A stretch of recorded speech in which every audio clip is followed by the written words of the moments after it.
hindi titino ang Pilipinas hanggang hindi marunong manalangin ang mga Pilipino. Bakit galit na galit sa akin yung matanda? Ayaw niya kasi ng totoo. Kung makatotohanan tayong mga Pilipino, huwag kayong manalangin kay Pedro, kay Miguel, kay Gabriel. Manalangin tayo sa Diyos. Yun ang sabi ng Diyos. Magbago na tayo. Huwag na tayong manalangin sa mga kahoy, sa mga bato, sa mga plastic. Manalangin tayo sa Diyos. Ayon sa Biblia, yun ang utos ng Diyos. Tanungin mo sarili mo, ba't ka galit sa akin? Kasi yung sinasabi ko, nakikilala mo yung mali mo na hindi tinuro sa'yo ng pari mo. Di ba ganun yun? Bumalikwas tayo, mga kababayang Pilipino. Walang kwenta yung Ginoong Maria. Biro mo, babae, ginawa mong Ginoo. Saan mo nakita grammar yun?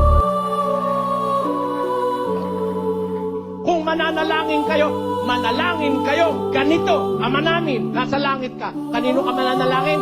Kay Maria? Hindi! Walang mababasa sa Biblia may Kristiyanong nanalangin kay Maria kahit isa. Wala niyan. Di mo pa nga binubukas, alam niya na. Ba't mo kailangan ulit-ulitin?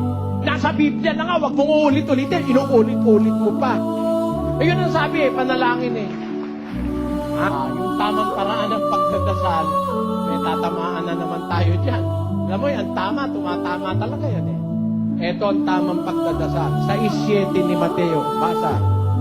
At sa pananalangin ninyo ay huwag ninyong gamitin ang walang kabuluhang paulit-ulit na gaya ng ginagawa ng mga hentil, sapagkat iniisip nilang dahil sa kanilang maraming kasasalita ay titinggin sila.